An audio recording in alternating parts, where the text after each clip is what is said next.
Savez-vous quand utiliser do et make en anglais? Testons votre niveau de compréhension à l'aide d'un quiz suivi d'explications. Ces deux verbes sont souvent confondus par les francophones. Aujourd'hui, nous allons clarifier leur utilisation à travers 10 cas pratiques. Do est généralement utilisé pour les actions, les obligations ou les tâches répétitives. Par exemple, on dit do homework, faire ses devoirs, car c'est une activité régulière. D'autre part, make est utilisé pour indiquer la création de quelque chose de nouveau ou de tangible, comme dans make a cake, faire un gâteau.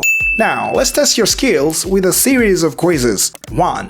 Les tâches générales. Quel verbe complète la phrase suivante? La bonne réponse est do. Utiliser do pour les tâches générales. Do the dishes, faire la vaisselle, implique l'accomplissement d'une tâche quotidienne. Comprenez-vous mieux maintenant? I hope you do. Gardons ce rythme et passons à la deuxième question. 2. Les décisions. Quel verbe complète la phrase suivante?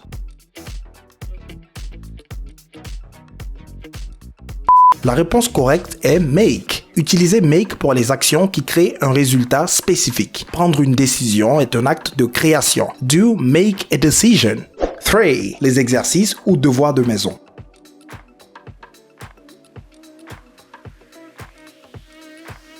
La réponse correcte est does. Do est employé pour des activités ou exercices réguliers. She does her homework montre une action quotidienne et systématique.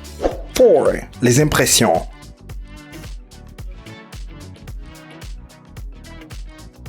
La réponse correcte est make. Make est utilisé avec des expressions où vous créez quelque chose. Ici, une perception. Donc, make a good impression. 5. Les services.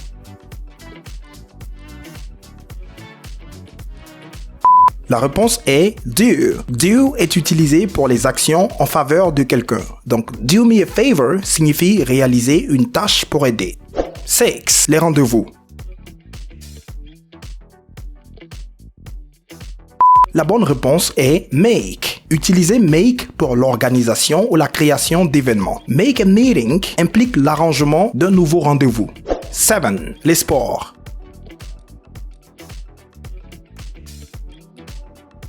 La réponse correcte est does. Do est souvent utilisé avec des sports et des activités physiques lorsqu'ils sont mentionnés de manière générale, comme dans do yoga. 8. La cuisine. La réponse est make. Make concerne la création de quelque chose de tangible. Ici, make bread indique la production d'un aliment. 9. Les expressions idiomatiques.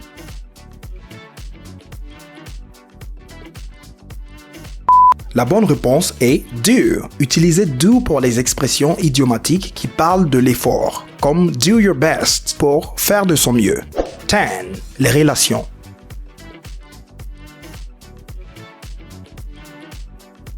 La bonne réponse est made. Make est utilisé pour la formation de relations. Made friends signifie qu'ils ont établi de nouvelles relations amicales. Et voilà, pour plus de contenu, abonnez-vous et activez la cloche de notification. J'ai conçu un outil de pratique qui vous permettra d'être en contact au quotidien avec la langue anglaise. Vous aurez l'occasion de vous enregistrer, d'écouter votre voix, mais aussi d'obtenir un feedback, des corrections, tantôt au niveau de la grammaire que du vocabulaire, des activités de listening bien structurées et départagées en fonction des niveaux. Tout cela en plus des séances interactives en direct que vous aurez avec moi à travers la pratique de l'oral et l'écoute constante. Vous pourrez réaliser enfin ce rêve longtemps nourri de passer à un niveau supérieur de fluidité en anglais. Je vous laisse tous les détails en description et en commentaire. Let's get into it.